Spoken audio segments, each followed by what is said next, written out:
Assalamualaikum warahmatullahi wabarakatuh. Saya Dewa Gede Krisnawardana. Di sini saya akan memaparkan materi mengenai keanekaragaman suku bangsa dan budaya, penduduk dan sistem pemerintahan di Indonesia, dan penerapan nilai-nilai Pancasila dan hak asasi manusia.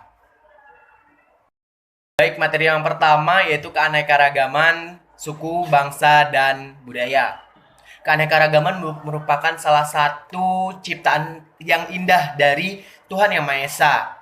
Seperti yang kita ketahui bahwasanya negara Indonesia merupakan negara kepulauan yang memiliki banyak keanekaragaman, baik keanekaragaman suku, bahasa, agama, keanekaragaman hayati, nabati, dan lain sebagainya.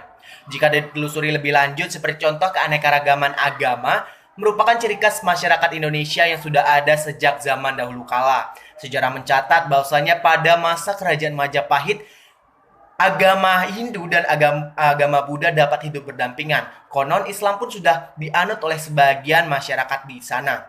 Keharmonisan pada zaman dahulu itu lalu ditulis oleh Empu Tantular ke dalam kitab Sutasoma yang berbunyi, Bhinneka Tunggal Ika Tanhana Dharma Mangruwa.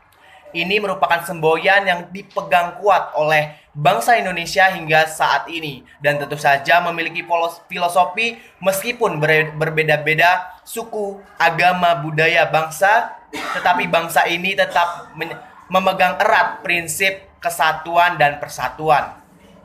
Adapun macam-macam keberagaman budaya di Indonesia, yang pertama yaitu upacara adat.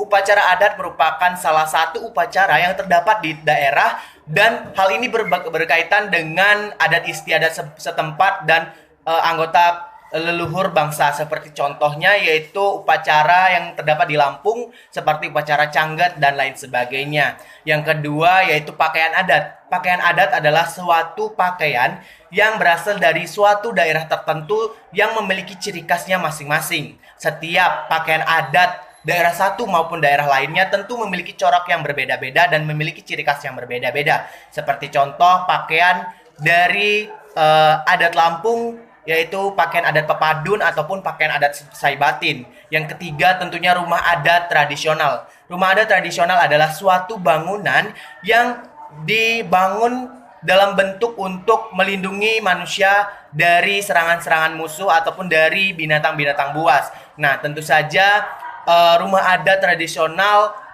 berbeda dengan rumah adat tradisional di daerah lain. Mengapa dapat demikian? Hal ini terjadi mungkin karena faktor geografis ataupun faktor lainnya. Adapun contoh rumah adat tradisional di Provinsi Lampung yaitu rumah adat Sesat atau Nungo, yang berarti rumah atau tempat tinggal. Nah, materi selanjutnya yaitu musik tradisional.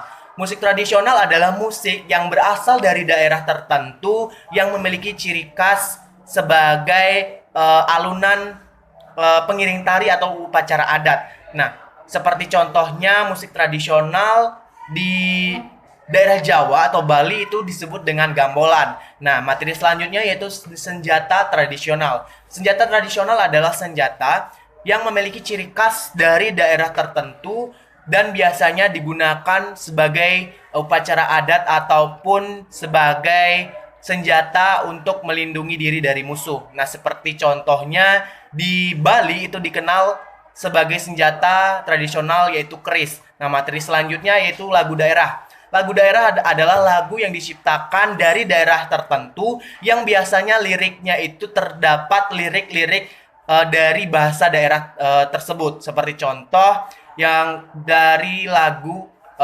Gundul-Gundul Pacul yang berasal dari Jawa, ataupun lagu dari Putri Cening Ayu yang berasal dari Provinsi Bali. Nah, materi selanjutnya yaitu makanan khas. Makanan khas yang seperti ketahui bahwasanya makanan yang berasal dari suatu daerah atau provinsi tertentu yang memiliki ciri khas masing-masing dan biasanya itu dibuat dengan hasil alam yang terdapat di provinsi tersebut. Seperti contoh di Provinsi Lampung terdapat makanan yaitu seperti engka, ataupun di Provinsi Bali dikenal dengan makanan khasnya yaitu ayam betutu. Untuk materi selanjutnya yaitu penduduk dan sistem pemerintahan di Indonesia. Penduduk adalah orang yang tinggal di suatu daerah sedangkan negara adalah organisasi yang di dalamnya terdapat rakyat, wilayah pemerintahan yang sah, dan fungsi atau tugas dari negara itu yaitu untuk menjaga ketertiban masyarakat, mensejahterakan masyarakatnya, dan menegakkan keadilan di suatu negara. Adapun unsur-unsur negara yakni yang pertama yaitu ada terdapat rakyat, yang kedua terdapat wilayah, yang ketiga terdapat pemerintahan yang sah, dan yang keempat pengakuan yang sah dari negara lain yaitu de facto dan de jure. Adapun lembaga-lembaga negara yang memegang kekuasaan menurut Undang-Undang Dasar 1945 amandemen adalah yang pertama MPR, kedua DPR, ketiga Presiden, yang keempat MA, yang kelima MK, dan yang terakhir adalah BPK.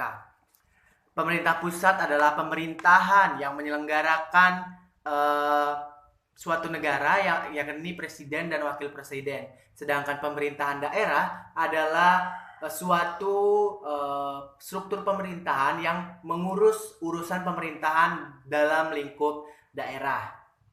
Yang selanjutnya yaitu penerapan nilai-nilai Pancasila dan HAM. Yang pertama yaitu sila 1, yaitu tidak memaksakan suatu agama, taat beribadah, toleransi antar umat beragama, dan lain sebagainya.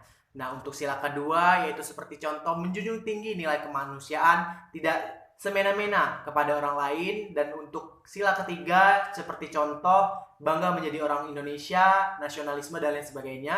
Untuk sila keempat seperti contoh tidak memaksakan kehendak orang lain, mengutamakan kepentingan orang lain atau bersama. Nah, untuk sila kelima itu contohnya yaitu bersikap adil kepada semua manusia, menghargai orang lain, dan lain sebagainya. Sedangkan HAM adalah hak yang diperoleh seseorang sejak lahir.